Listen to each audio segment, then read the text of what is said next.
बिस्मिल्लाहिर्रहमानिर्रहीम। अस्सलाम वालेकुम। मैं हूं हाफिज़ अब्दुल माजिद और आप देख रहे हैं मेरा यूट्यूब चैनल।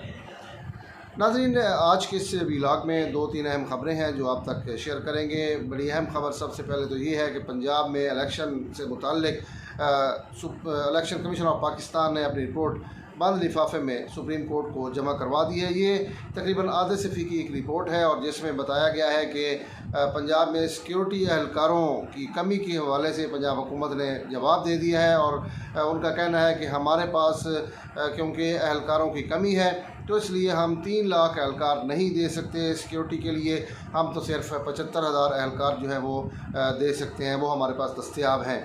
उसके साथ साथ वफाकी हुकूमत की तरफ से 21 अरब रुपए जो फ़ंड्स का मामला था उस पर भी इलेक्शन कमीशन ने ज़रा का बताना है कि सुप्रीम कोर्ट को बता दिया है कि वफाकी हुकूमत की तरफ से भी उसका भी कोई जवाब नहीं आया और फ़ंड्स फराहम नहीं किए गए।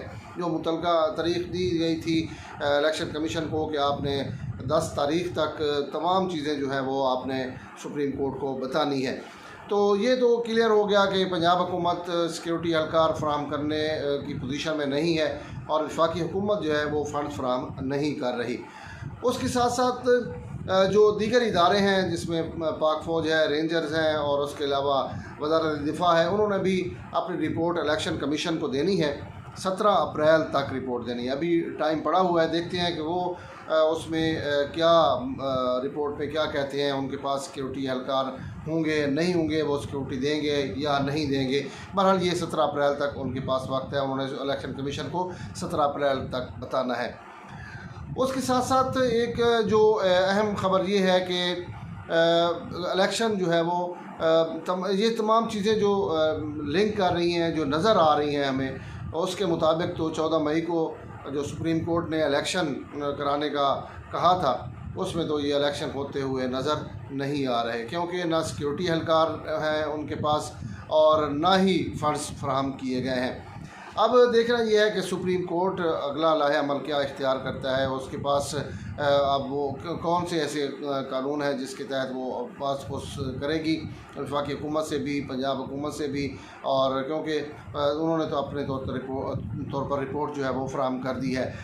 उसके साथ साथ एक और जो अहम ख़बर ये भी सामने आई कि इलेक्शन कमीशन ऑफ पाकिस्तान ने वज़ीर आज़म शहबाज शरीफ और स्पीकर कौमी असम्बली को एक ख़त लिखा है और उस ख़त में उन्होंने कहा है कि इलेक्शन कमीशन को बाइख्तियार बनाया जाए और क्योंकि ये ख़ुद मुख्तार इदारा है और इसकी ख़ुद मुख्तारी जो है वो कायम रहनी चाहिए। उन्होंने इस ख़त में ये कहा है कि एक तो जितने भी इंतखाबात होंगे उसकी तारीख़ का तयन करना सिर्फ इलेक्शन कमीशन का काम होना चाहिए, उसमें सदर मुमलिकत या कोई और इदारा इसमें इन्वॉल्व नहीं होना चाहिए।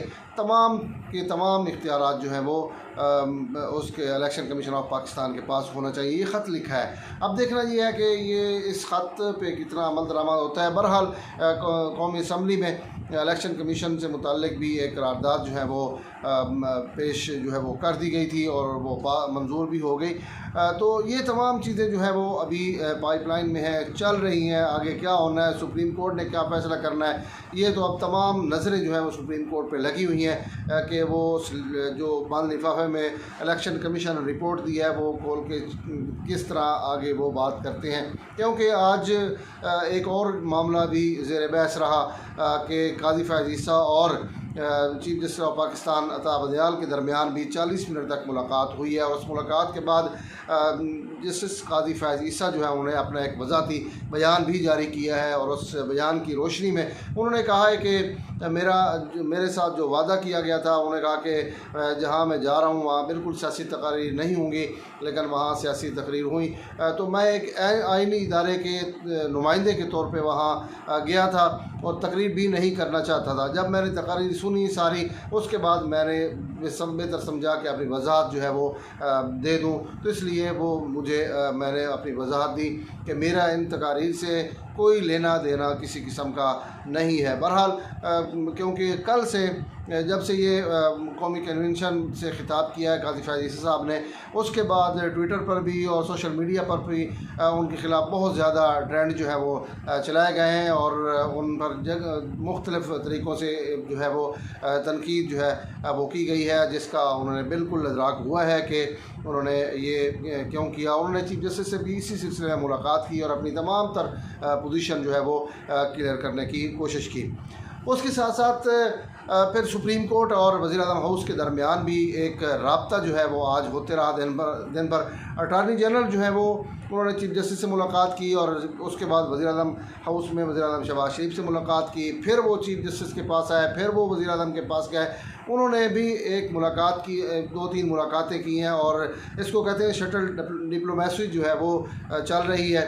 और देखना ये है कि आने वाले दिनों में क्या ये लाहे अमल जो है वो इख्तियार किया जाता है, सुप्रीम कोर्ट का मूड क्या नज़र आता है। और उसके साथ साथ जो हुकूमत है वो तो बिल्कुल इस चीज़ पे आ गई है कि हम पूरे मुल्क में एक ही बार इंतखाबात करा सकते हैं, पंजाब में इंतखाबात करवाने की पोजीशन में हम नहीं हैं। तो इसलिए ये तमाम चीज़ें जो इस वक्त चल रही हैं, पूरी नज़रें जो हैं सुप्रीम कोर्ट ऑफ पाकिस्तान पे हैं। और दूसरी तरफ सुप्रीम कोर्ट की तरफ इसलिए नज़रें हैं कि वो देखना चाहती हैं कि सुप्रीम कोर्ट हुकूमत के बारे में या हुकूमत के हवाले से क्या फ़ैसला सुनाती है, क्योंकि जब कोई भी इदारा सुप्रीम कोर्ट फ़ैसला करता है अगर उस पर अमल दरामद ना हो तो फिर तौहीन अदालत भी लग सकती है। जिस तरह पहले भी साबिक़ वज़ीर-ए-आज़म यूसुफ़ रज़ा गिलानी जो है उनको 30 सेकंड की जो है सज़ा दी गई थी, जिसके बाद वो जज जो है वो उठ के चले गए थे और उनको नाअहल कर दिया गया था। उसके साथ साथ आज जो हुआ है साबिक़ वज़ीर-ए-आज़म जो आज़ाद कश्मीर हैं सरदार तनवीर इलियास, उनको जो है नाअहली का सामना करना पड़ा है।